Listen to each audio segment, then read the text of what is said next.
Good morning बच्चों।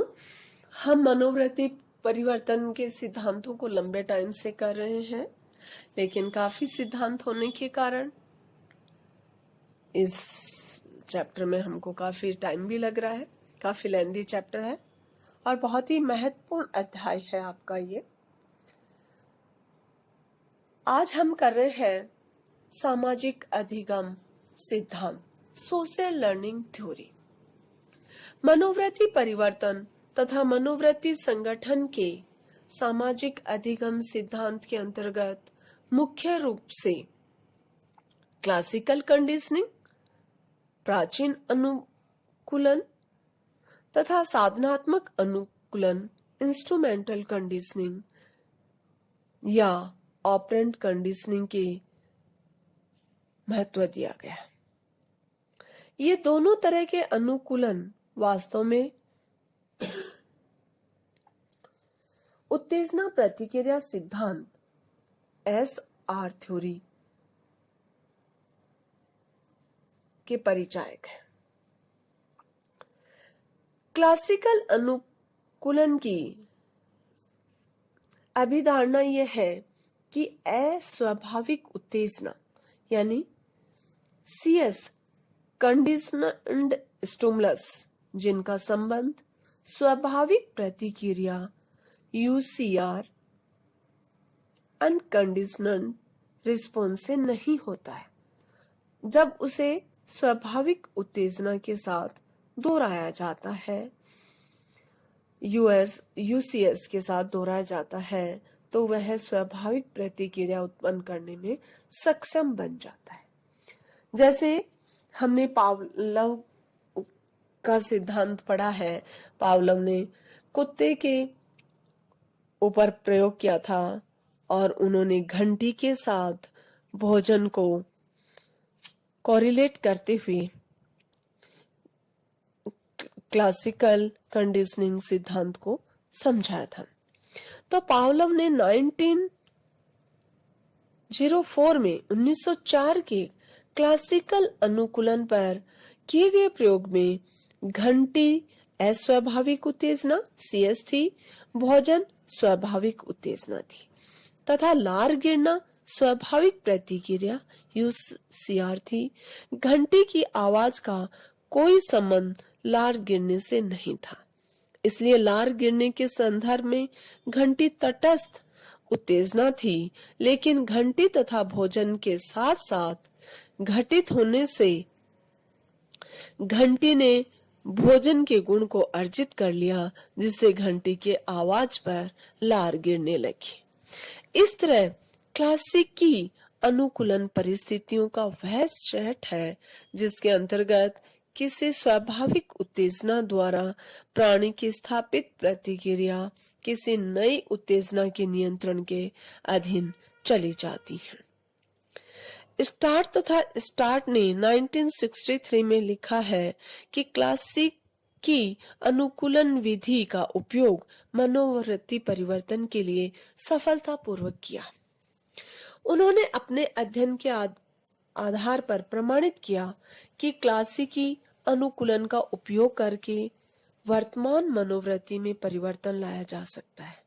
उन्होंने Swedish, Dutch ऐसे राष्ट्रीय विशेषणों या निरर्थक पदों का व्यवहार अस्वाभाविक उत्तेजना के रूप में तथा पॉजिटिव वैल्यू वाले शब्दों जैसे सुंदर, स्वस्थ, मीठा या नकारात्मक नेगेटिव वैल्यू वाले शब्दों का व्यवहार स्वाभाविक उत्तेजना के रूप में किया।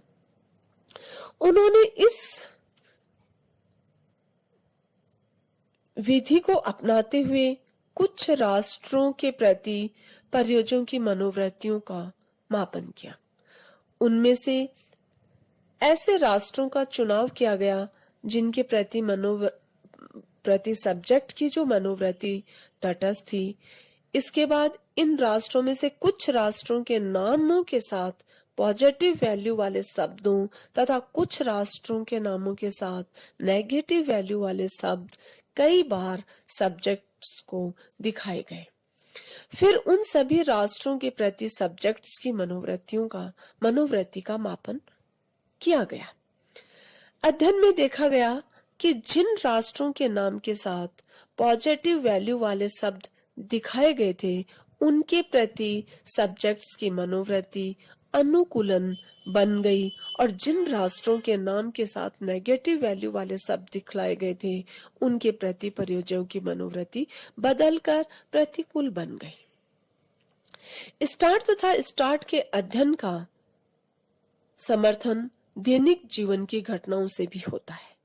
जैसे हमारी मनोवृत्ति किसी व्यक्ति के प्रति न तो नकारात्मक है और न ही धनात्मक है, केवल तटस्थ है।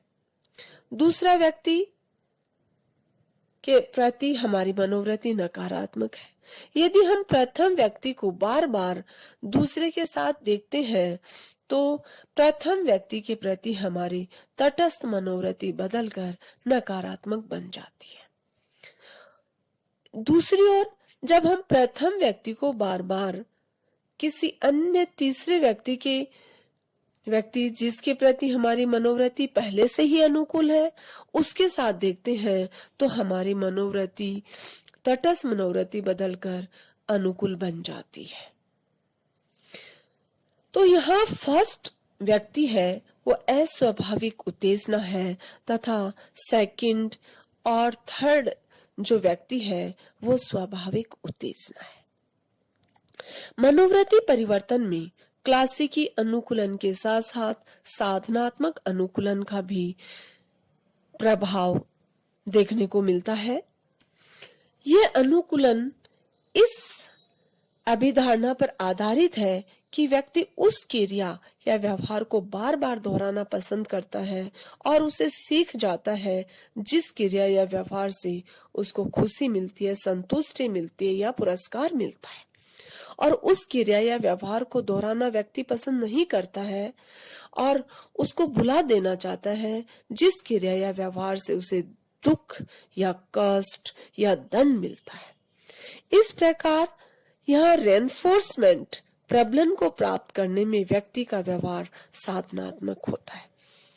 रेबर ने 1955 में लिखा है, साधनात्मक अनुकूलन एक ऐसी प्रयोगात्मक कार्य विधि है जिसमें प्रबलन तभी घटित होता है जब प्रयोज्य उपयुक्त प्रतिक्रिया करता है।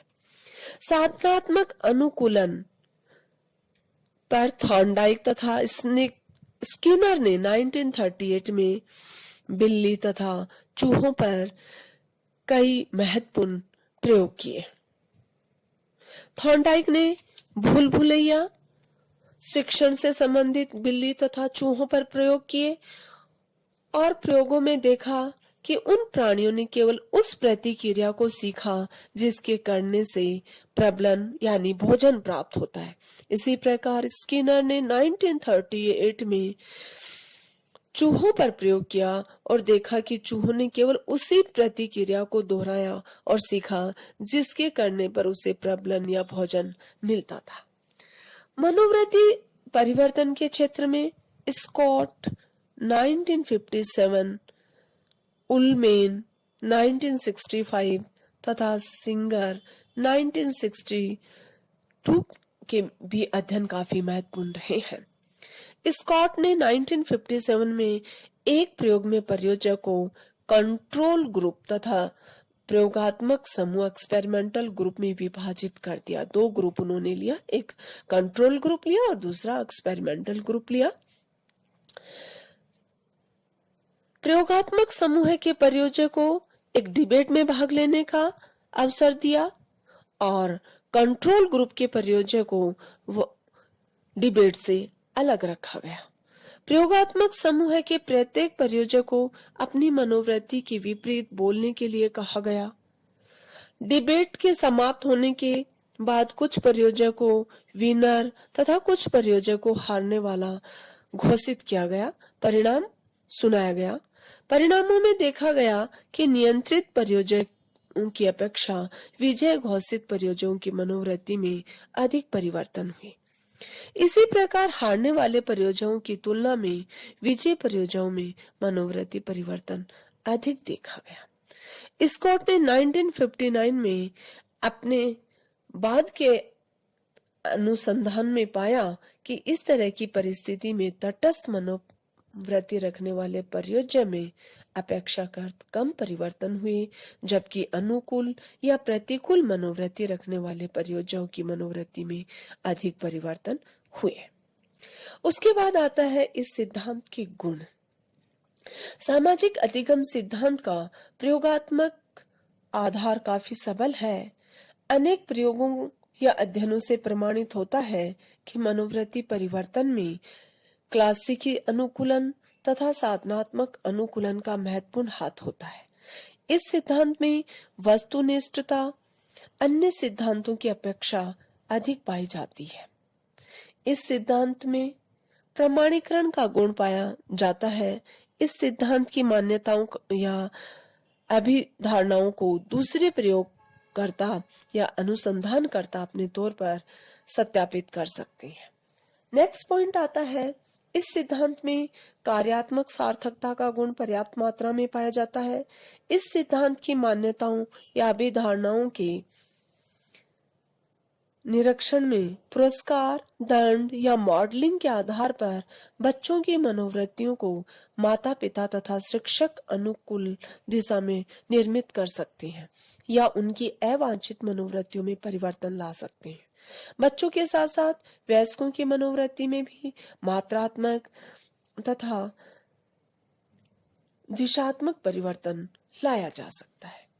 उसके बाद आता है इस सिद्धांत की दोष। इस सिद्धांत में संज्ञानात्मक पक्ष की उपेक्षा की गई है। ये पहला दोष है हमारा।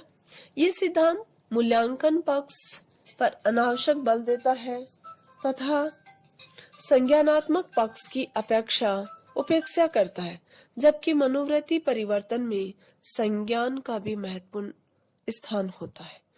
दूसरा पॉइंट है, मनोवृत्ति का यह सिद्धांत स्टार्ट तथा स्टार्ट 1962 के प्रयोगों पर आधारित है। पेस ने 1969 में इसकी आलोचना करते हुए कहा कि स्टार्ट तथा स्टार्ट के प्रयोग से मनोवृत्ति परिवर्तन पर क्लासिकी अनुकूलन का प्रभाव प्रमाणित नहीं होता है, बल्कि परियोजना के विशेष संज्ञान के प्रभाव का प्रमाण मिलता है। तीसरा पॉइंट आता है, रोमिटविट 1964 ने कहा कि स्टार्ट तथा स्टार्ट ने अपने प्रयोग में मनोवृत्तियों के संवेगात्मक तत्व को अनुकूलित करने में सफलता प्राप्त की है तथा अर्थ प्रसंग एवं वाक्य मनन तथा संवेगात्मक तत्व के बीच समस्या और ज्ञान की समस्या का समाधान करने में विफल है। नेक्स्ट पॉइंट आता है, सामाजिक अधिगम सिद्धांत के नियमों या मान्यताओं के अनुकूल सभी परिस्थितियों में मनोवृत्ति परिवर्तन संभव नहीं है। विशेष रूप से अनियंत्रित तथा स्वाभाविक जटिल सामाजिक परिस्थितियों में वर्तमान मनोवृत्तियों में क्लासिकी अनुकूलन या साधनात्मक अनुकूलन के आधार पर परिवर्तन लाना कठिन है। इस प्रकार स्पष्ट है कि सामाजिक अधिगम सिद्धांत की आलोचना कई बिंदुओं पर की गई है। इन आलोचनाओं के बावजूद मनोवृत्ति परिवर्तन का यह सिद्धांत काफी वैज्ञानिक तथा संतोषजनक है। सेकर तथा बैकमैन ने 1974 में ठीक ही कहा है कि मनोवृत्ति संगठन तथा परिवर्तन का कोई भी सिद्धांत पूर्ण नहीं है।